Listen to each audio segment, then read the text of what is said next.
When you're recording talking head videos, lighting is just as important as your sound. Ideally, beautiful natural light is a great setup. But let's face it, we're not always shooting video in the perfect time of day and the perfect location. So we need a little help from arranged lighting. A couple diffused lights in front of you and another light behind you is an easy way to set up.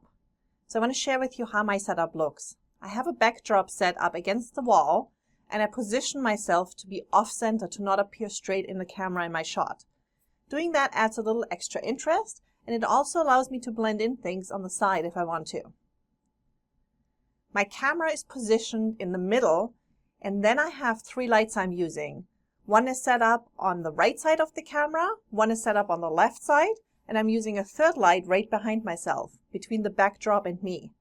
Now that third light is really important to give a dimension between you and your background, so it's not all blending together. And it needs to be positioned low enough that you can't see it. So in my case, I'm only doing headshots, so I'm positioning that light right around my thigh height. Ideally, you want that third light to be about 3 to 4 feet behind you. But as you can see, my own space is a bit more limited because we have this boardroom table in front of us where it's just too heavy to move and I can't get it out of the way. So when I first set up in this space, I was really worried about the distance. But to be honest, it's not been a problem at all.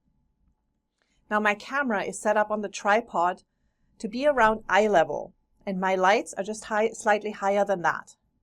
I usually keep them fairly close distance to my camera, but it really depends on the strength of your light bulbs. In my case, I'm using a CFL bulb with an umbrella in front of it, and it's pretty strong, so I've had to pull it back a few times.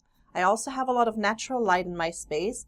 I have a big window right here that I'm shooting in, so if I bring my lights too close, it'll blow the shots out.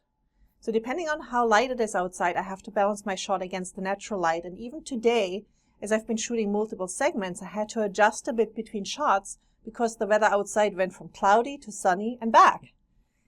But again, it's really important that you test your own setup and experiment a little bit with it to see what works best before you start shooting big segments of content and then have problems with it. So experiment a little bit, and you'll notice that little changes make a big difference, and then it gets you started. And once you have that perfect setup, keep running with it over and over and just adjust as you need to.